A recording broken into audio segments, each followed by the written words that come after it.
All right, and you're the co-founder. What are we making? What is it though? Tell them what it is. We're making compost. Okay, so what we have here and what we have in all these bags here that is going to be the growing medium for the plants is organic matter that never ever left Roosevelt Island. So every bag here and every piece of lettuce that's going to be grown is going to grow in stuff that never left. So that includes all the kitchen scraps that you see out here, any leaves that we are catching from the trees. We have wood chips, just the regular weeds. If it comes out of the earth, we can put it back into the earth. So rather than putting it in a bag, putting it in a truck, putting it in a barge, putting it in a landfill, and poisoning the earth, we can keep it here, shuffle it around, do the right thing, and never have to buy it again. So if we keep it here, we never have to look for it. We don't have to hop on the tram to go to Home Depot. We don't have to pay for it. We don't have to go to Costco. That's true, any of those places. And ultimately, We can just grow it in our it's true. Even environmental benefits aside, this is way less work to do it this way. Think about the amount of energy that it takes to get rid of this stuff and then to go pick it back up someplace else or pay someone to bring it to you. All the time burning fossil fuels and all these other things. Here, it saves us all kinds of time, all kinds of energy, and we always have it. So the idea also is to be able to take care of our neighbors ourselves, to look after each other, and we can be more sustainable by doing it if we can do everything super, super locally. Behind us over here in Hockey Compost, they do this a little bit bigger, where they do large amounts of kitchen scraps. Upwards, we're about 1,000 pounds a week on a set. Hey guys, what's up? 1,000 pounds a week, where they take it right under the Queensboro Bridge, turn it into compost, bring it back.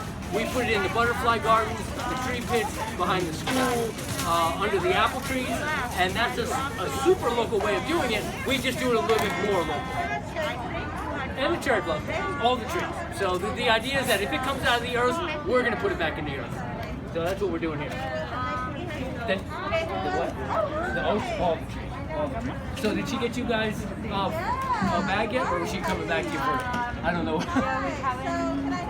Oh, you didn't sign up for it. All right, here. I'm gonna give you one. Anthony, can I ask a question? Yeah, man. How much food scrap does it take to make up one of the packets of compost? Oh, that's a good question, because for every bit of food scrap that we have, or at least in the pile that we have back here, we're balancing it with something like this. So for every green, sloppy, wet thing that we're putting in, we're sort of balancing it out a little bit more than 50-50, a little bit more dry, shipped up carbon type stuff. So I would say the amount of it reduces by well over half.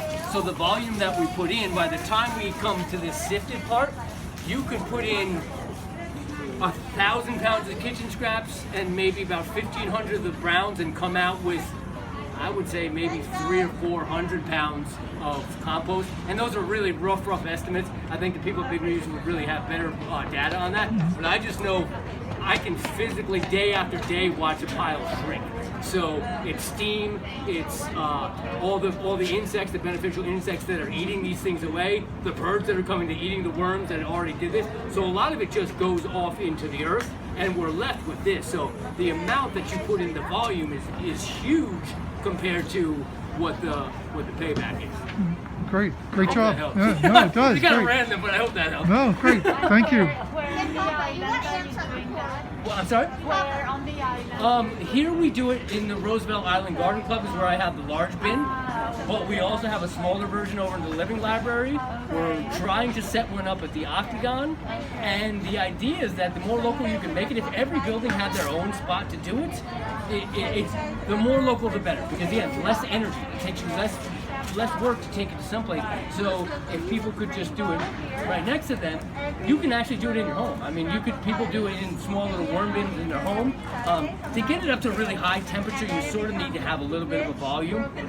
So that's why it works well up there. We have like an 8x6, and we can kind of tailor it to the amount of stuff that we have, or the variety, because it comes constantly all year long, and it changes all the time. So during the fall, we get nothing but dried leaves. During the spring, we get nothing but, the green stuff that people are pulling out. And during the winter, you have to try to keep a little bit of reserve of both, so that it never really stops. Like for the entire winter months, we never stop cooking up there. We have piles always going constantly, 140 degrees, shuffling them around. When they look like they're dying out, we'll feed them some more kitchen scraps, maybe give them a little worm transfusion, and then it'll start to break down. So we'll keep worms alive all year long. Yeah.